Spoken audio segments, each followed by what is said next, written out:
इस वीडियो में हम लोग क्लास 10th के मैथ को पढ़ेंगे। इस वीडियो में हम लोग क्लास 10th के एक्सरसाइज 1.4 को पढ़ेंगे, ठीक है। तो चलिए वीडियो को स्टार्ट करते हैं। और इसमें देखिए मैं पहले बता दूं क्या पढ़ेंगे आप लोग। शांत तथा अशांत दशमलव।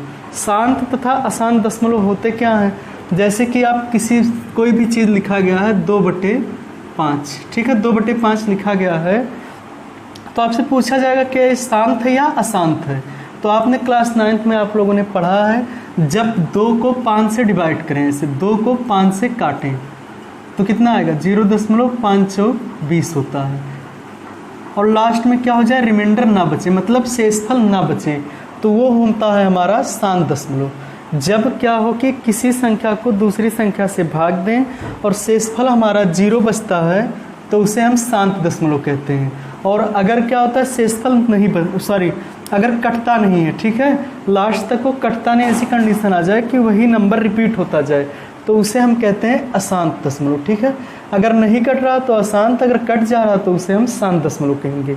तो क्लास 9th में हम लोगों ने सीखा था भाग देकर करना, लेकिन इस क्लास 10th में हम लोग सीखेंगे बिना भाग दिए ही कैसे पता कर सकते हैं कि कौन सी संख्या शांत है और कौन सी अशांत है। तो चलिए क्वेश्चन को लेते हैं और क्वेश्चन के हिसाब से आपको समझाते हैं। देखिए दिया क्या है, क्वेश्चन आपका पढ़ देते हैं हम। दिया है, बिना लंबी विभाजन प्रक्रिया किए बताइए कि निम्नलिखित परिमेय संख्याओं के दशमलव प्रसार शांत है या अशांत आवर्ती। मतलब बिना भाग दिए ही आपको बताना है कि ये शांत है या अशांत है। क्वेश्चन दिए गए हैं, हम लिख देते हैं। पहला क्वेश्चन दिया है 13/31/25। दूसरा क्वेश्चन दिया है 17/8। तीसरा दिया है 64/455। चलिए सभी क्वेश्चनों को लिख लेते हैं फिर करते हैं। चौथा क्वेश्चन दिया 15/1600। पांचवा दिया गया है 29/343। ये दिया है 23/2⁻3 5⁻3। आठवां दिया है 129/2⁻2 5⁻7 7⁻5। और फिर 9वां दिया है, 9वां वहाँ नहीं दिखाई देगा, 9वां आपको दिया गया है 35/50। और 10वां दिया गया है 77/210। ये आपको 10 क्वेश्चन दिए गए हैं और आपको बताना है बिना भाग दिए कि कौन सा शांत है और कौन सा अशांत है। तो देखिए तरीका क्या होता है कि ये जो बटे में दिया गया, ठीक है, बटे में नीचे की तरफ, इसका फैक्टर करते हैं। इसके फैक्टर में अगर केवल 2 और 5 आते हैं, ठीक है, इसके फैक्टर में केवल 2 और 5 आते हैं तो वो शांत होगा। और अगर कोई दूसरा डिजिट आ जाता है 2 और 5 के अलावा तो वो अशांत होता है, ठीक है।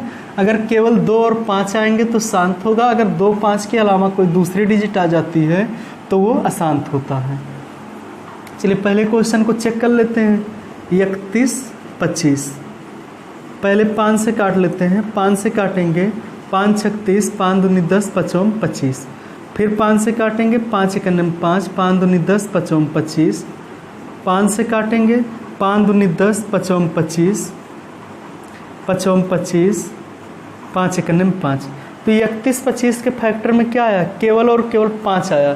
5 हो या तो केवल 2 हो या 5 और 2 दोनों हो तो उसे हम शांत कहते हैं।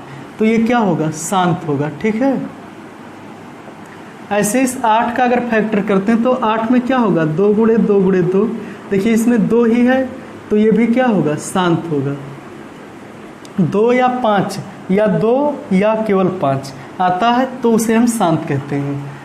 इसे अगर हम करते हैं, क्या नाम है, 455 का 5 से काटेंगे 5 9 45, 5 1 5, 7 से 7 1 7, 7 3 21। अब देखिए इसके फैक्टर को मुझे करना ही नहीं है। इसमें देखिए 5 के अलावा कितना आ गया, 7 आ गया, यानी कि ये क्या है, अशांत है। ऐसे ही 1600 का अगर हम करते हैं तो इसके फैक्टर में भी केवल 2 2 आएगा, आप कर लीजिएगा, और ये शांत होगा। इसका करते हैं तो ये इसमें 2 और 5 आ ही नहीं सकता, ये अशांत होगा। आप लोग फैक्टर नीचे वाले का कर सकते हैं। इसमें देखिए, इसमें 2 और 5 ही तो केवल है नीचे, तो ये क्या होगा, शांत होगा। इसमें 2 5 है लेकिन उसके बाद 7 भी है और कोई और अदर डिजिट नहीं होना चाहिए, इसीलिए ये क्या है, अशांत है। केवल 2 और 5 या 2 या 5 होना चाहिए, ठीक है। 50 का अगर करते हैं तो इसमें 2 और 2 बार 5 आएगा, ये शांत होगा।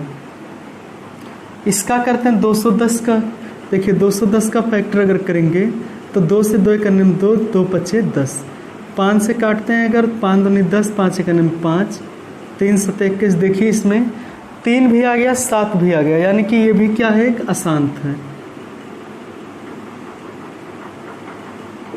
तो ये आप लोग समझ गए होंगे शायद कब शांत होगा और कब अशांत होगा।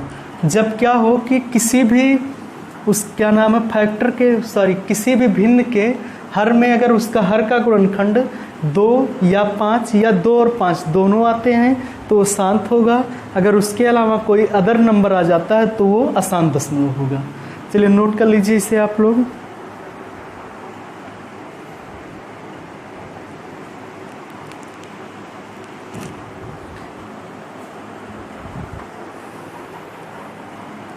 चलिए क्वेश्चन नंबर 2 दिया गया है, ऊपर दिए गए प्रश्न में उन परिमेय संख्याओं के दशमलव प्रसारों को लिखिए जो शांत हैं। कहा जरा ऊपर जो दिया गया है, जो नंबर जो क्वेश्चन दिया गया था, मतलब पहला क्वेश्चन, उसमें से जो परिमेय संख्याएं शांत हैं उसका दशमलव प्रसार लिखिए। तो जो शांत है उसका प्रसार आपको लिखना है। दशमलव प्रसार कैसे लिखते हैं एक क्वेश्चन में बता देता हूँ। पहले तो अशांत वाले को हटा दीजिए, जैसे तीसरा क्या था, अशांत था, तो इसे हटा दीजिए। ये अशांत था क्योंकि हमें शांत का केवल पता करना है। ये भी अशांत है, ये भी अशांत है, बस इतने शांत हैं।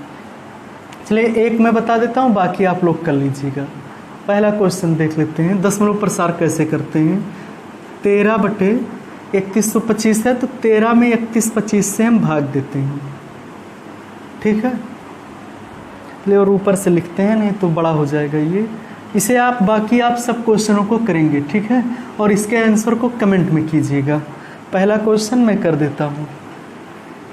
13 में क्या करिए, 31/25 से भाग दीजिए। पहले क्वेश्चन को कर रहे हैं। दूसरा है ये, दूसरा क्वेश्चन, दूसरे का पहला। 31/25 को से 13 को डिवाइड कीजिए। देखिए ये अभी जाएगा ना क्योंकि बड़ा है, दशमलव बढ़ाइए, 0 बढ़ाइए नहीं जाएगा, 0 बढ़ाइए, 0 बढ़ाइए नहीं जाएगा, 0 बढ़ाइए, 0 बढ़ाइए, अब जाएगा। 3 बार जाना, 4 बार ले जाते हैं अगर हम, तो 4 पचे 20, 5 4 दूनी 8 और 2 10, 4 एक 4 और 1 5, 4 3 12। एक बार चेक कर लेते हैं, 25 चौका 100, 4 एक 4 1 5 और फिर ये हो जाएगा 4 3 12, सही है। इसे माइनस करते हैं अगर, 0 0 1 और ये आ जाएगा 1 0 हम बढ़ा लेते हैं, अब भी नहीं जाएगा, 0 बढ़ा के फिर 0 बढ़ा लेते हैं। अब देखिए ये 3 बार जाएगा, शायद 3 बार ले जाते हैं अगर, तो 5 3 15, 3 दूनी 6, सॉरी 5 3 15, 3 दूनी 6 और 1 7, 3 1 3, 3 3 9, माइनस करेंगे ये 5 होगा और ये 9 में से 7 जाएगा तो 2 होगा, 9 में से 3 जाएगा तो 6 होगा, ये 0 होगा। यहाँ पर क्या कीजिए, 0 बढ़ाइए, क्योंकि 1 0 तो आप बढ़ा ही सकते हैं। अब 2 बार ले जाइए, 2 बार ले जाएंगे जब 5 दूनी 10, 2 दूनी 4 1 5, 3 1 दूनी 2 और 3 दूनी 6 और कैंसिल हो गया। तो इसका दशमलव प्रसार जो आया 0.13/3125 बराबर 0.00402 आया इसका दशमलव प्रसार। बाकी सभी क्वेश्चनों को आप कर लीजिएगा। जैसे 17/8 था तो आप क्या कीजिए, 17 में 8 से भाग दे दीजिए और जो आएगा दशमलव लगाते जाइएगा, भाग तो आता होगा शायद, वही हमारा आंसर होगा। तो इन सभी क्वेश्चनों को हम छोड़ देते हैं आपके लिए और आप इसको करके और कमेंट इसमें कीजिए उसके आंसर को। चलिए लास्ट क्वेश्चन देखते हैं, तीसरा क्वेश्चन। कहा जरा कुछ वास्तविक संख्याओं के दशमलव प्रसार नीचे दिए गए हैं, प्रत्येक स्थिति के लिए निर्धारित कीजिए कि यह संख्या परिमेय संख्या है या नहीं। यदि यह परिमेय संख्या है और p बाई क्यू के रूप में है तो q के अभाज्य गुणनखंडों के बारे में आप क्या कह सकते हैं।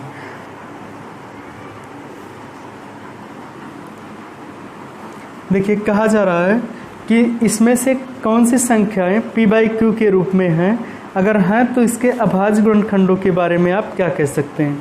पहला क्वेश्चन देखते हैं, दिया है, तीनों लिख लेते हैं, 43.123456789।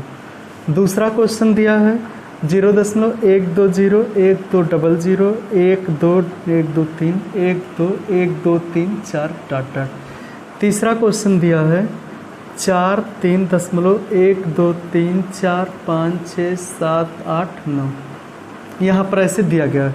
अब आपसे कहा गया है कि कुछ वास्तविक संख्याओं के दशमलव प्रसार नीचे दिए गए हैं। प्रत्येक स्थिति के लिए निर्धारित कीजिए कि प्रत्येक स्थिति के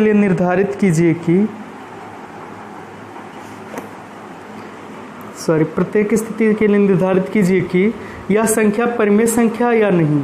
यदि यह परिमेय संख्या है और p बाई क्यू के रूप में तो इसके गुणनखंडों के बारे में आप क्या कह सकते हैं। तो देखिए यहाँ से p बाई क्यू के रूप में कौन सी संख्या होती है,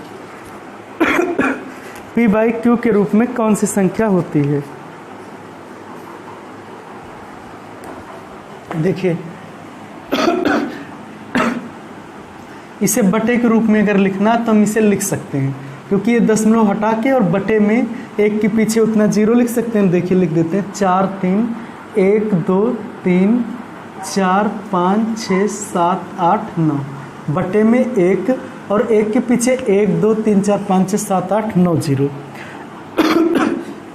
1 2 3 4 5 6 7 8 9 0। अब कहा गया अगर p बाई क्यू के रूप में हम इसे लिख सकते हैं, ठीक है, p बाई क्यू के रूप में। तो जो ये q है इसके फैक्टर में क्या क्या आएंगे, तो अगर आप इसका फैक्टर करेंगे तो इसके फैक्टर में 2 और 5 आएंगे केवल, ठीक है, 2 और 5 ही आएंगे केवल। दूसरा क्वेश्चन क्या है हमारा, ये अपरिमेय संख्या, ये परिमेय है ही नहीं, अपरिमेय है। क्यों है बता रहे हैं,